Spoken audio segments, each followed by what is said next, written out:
Hi, it's Angie with News OK. I'm here with George Lang, Assistant Entertainment Editor. Now, you've written a story about The Riches, which is a show, to me, I haven't seen it yet, but every time I see the commercials, It looks like a very intelligent, humorous comedy. So tell us, a little bit about The Riches. Right, yeah. This was one of my favorite shows from last year. It debuted in 2007, and just, some amazing writing and acting. It stars Eddie Izzard and Minnie Driver, who was nominated for an Oscar for Good Will Hunting.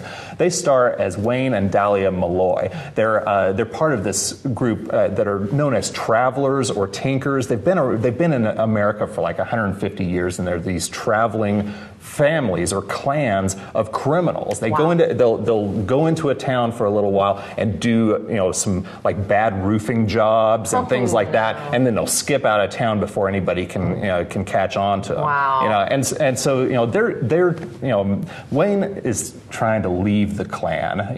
He's sick of it, and they end up stealing the identity of a recently deceased couple and moving into a gated community outside of New Orleans. Wow. And so they adopt this new identity.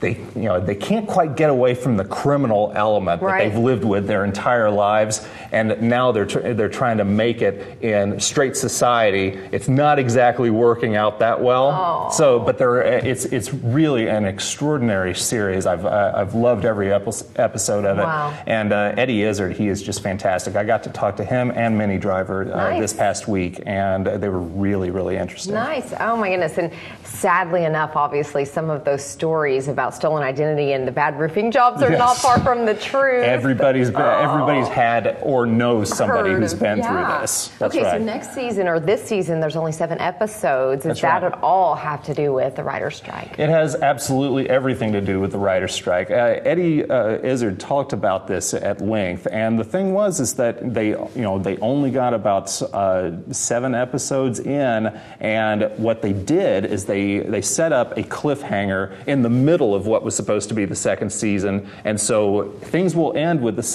7, and which is disappointing for a lot of us who were looking forward to a full 13 or 14 episodes for this season. But he said that there are 7 really strong episodes. He's really proud of them, and so so it bodes well. I'm looking forward to it. It premieres on Tuesday at 9:00 on FX, and so I'm definitely going to be watching it. Well, we have a clip. Let's watch the clip of the new season. Who buys a house on the internet? A rich man. What about his job? What about? Someone's gonna come looking for him. You gonna tell me no one's coming through them doors tomorrow? I don't know who's coming through those doors tomorrow. Okay, I'm confused. I don't get it. What's the angle here? How are we bleeding them? We're not bleeding anyone. Oh, we're not? Then what are we doing here, Dad? The American dream. What? We're gonna steal it.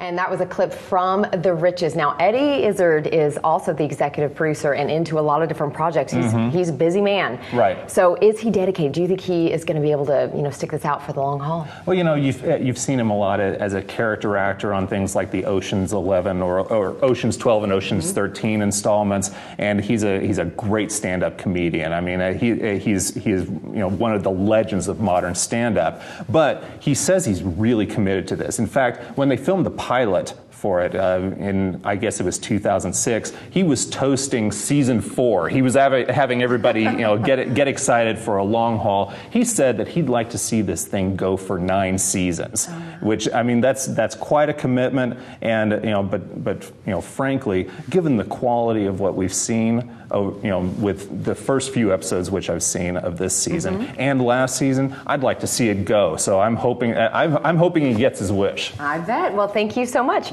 For more on his story, on George's story about The Riches, check out Weekend Look in Friday's edition of the Oklahoman. That is March 14th, and also on newsok.com. Thank you. Thanks for having me.